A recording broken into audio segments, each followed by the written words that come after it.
क्या आपको एग्ज़ाम्स के नाम से डर लगता है? और अगर हाँ, तो ये वीडियो आपके लिए है। आज हम गीता के 3 लेसन सीखने वाले हैं जो आपको पता होना चाहिए। यार क्या आप भी इस वैष्णवी की तरह हो जो स्टडी ही नहीं कर पा रही है। स्टडी करने के बाद भी रिजल्ट्स की चिंता लगी रहती है कि रिजल्ट्स का क्या होगा। स्टडी हो जा रहा है, स्टडी करने के बाद मैं सोचती हूँ अरे यार कुछ दिनों बाद तो एग्ज़ाम्स है, रिजल्ट्स आने वाले हैं, स्ट्रेस हो रहा है, फोकस नहीं हो पा रहा है, क्या करूँ मैं। आप बताइए, आप कंपैरिजन नहीं करते किसी और से खुद की? मैं भी करने लगी हूँ। अब इस स्ट्रेस को कौन दूर भगाएगा? श्री कृष्ण जी भगाएंगे, और कौन भगाएगा? स्ट्रेस स्ट्रेस स्ट्रेस सबके लाइफ में, मेरे लाइफ में भी है, आप सबके लाइफ में भी है। तो ये स्ट्रेस को दूर करने के लिए मैं ये वीडियो बना रही हूँ। जो हमारा जो पहला श्लोक है भगवत गीता का, अध्याय 2 और श्लोक नंबर 47, इसी रिलेटेड है। स्ट्रेस को दूर करने के लिए, रिजल्ट का स्ट्रेस ना लेने के लिए। मतलब श्री कृष्ण जी ये कहते हैं कि हमें अपनी ज़िंदगी में सिर्फ अपने मेहनत करने पर अधिकार है। मतलब हमने जो अधिकार पाया है वो अपने मेहनत करने पर पाया है, ना कि अपने नतीजे पर। मतलब कि हमें अपने स्ट्रेस जो है वो मैनेज करना चाहिए, अपने रिज़ल्ट को लेकर स्ट्रेस नहीं होना है।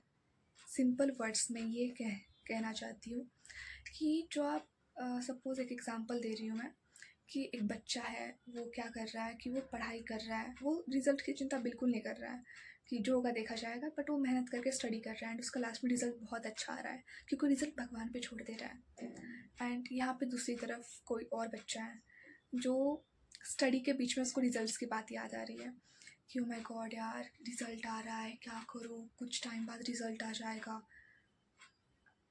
वो बच्चा ठीक से ना पढ़ पाएगा, ना अच्छा उसका रिज़ल्ट आएगा, क्योंकि वो स्ट्रेसफुल होगा वहाँ पे। इसीलिए हमें स्ट्रेस नहीं लेना है। श्री कृष्ण जी इसीलिए कहते हैं कि हमारा जो अधिकार है वो मेहनत करने पर है, ना कि उसके नतीजे पर। समझे? तो अब से स्ट्रेस नहीं लेना है, ठीक है? स्ट्रेस लोगे तो कुछ नहीं अच्छा होगा, स्ट्रेस नहीं लोगे तो सब अच्छा होगा। भगवान पर छोड़ दो, राधे राधे बोलिए, सब ठीक हो जाएगा। चलो वैष्णवी, तुम्हारा सेकंड प्रॉब्लम का भी सॉल्यूशन निकालते हैं। श्री कृष्ण जी ने भगवत गीता के अध्याय 6 और श्लोक 26, इसमें ये कहा है कि हमारा जो मन है वो बहुत चंचल होता है, और जब भी ये मन भटकने लगे तो हमें उसे वापस बुला लेना चाहिए अपने गोल पर। ये मन वापस आ जा, हमें ये काम पूरा करना है। और जब भी हम स्टडी कर रहे हैं या फिर कोई काम में बिज़ी है, हमें अपनी दोस्त की याद आ जाए या फिर उसका मैसेज आ जाए, तो आप वहाँ जाइए नहीं, पहले अपना काम पूरा ख़त्म कीजिए।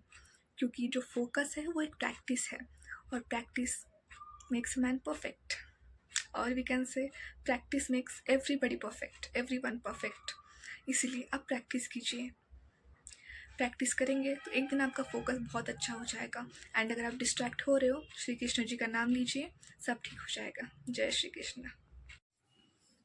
किसी भी इंसान से कभी खुद को compete करके देखा है, कभी कंपेयर करके देखा है? अगर हाँ, तो बहुत गलत कर रहे हो, मत करो यार। श्री कृष्ण जी भगवत गीता के श्लोक 39 और अध्याय 4 में ये कहते हैं कि अगर एक इंसान अपने सारे इंद्रियों पे काबू कर रखे, मतलब इंद्रिया मतलब सेंस, तो अगर कोई इंसान अपने सेंसेस पे काबू करके रखता है, अपने फेथ को बनाए रखता है, तो वो इंसान सच्चा ज्ञान और शांति का हकदार होता है। अगर मैं सिंपल वर्ड्स में कहूँ, दूसरों का सोच के क्या करना है, खुद पे ध्यान दीजिए, खुद को और इम्प्रूव कीजिए। राधे राधे। अगर सबको ये वीडियो पसंद आई तो सब्सक्राइब ज़रूर कीजिएगा। ऑल द बेस्ट आप सबके पेपर्स के लिए, न्यू लाइफ स्टार्ट करने के लिए, या फिर किसी भी नए कॉलेज में एडमिशन ले रहे हैं तो एक नई लाइफ की तरह ही लीजिए, और ज़रूर आगे बढ़िए सब। राधे राधे। चलो, मुझे तो मेरा सॉल्यूशन मिल गया, अब मैं चली पढ़ाई करने के लिए। अगर आपको भी ये हेल्पफुल लगा वीडियो तो आप जरूर चैनल को सब्सक्राइब कीजिए। Bye bye, Radhe Radhe.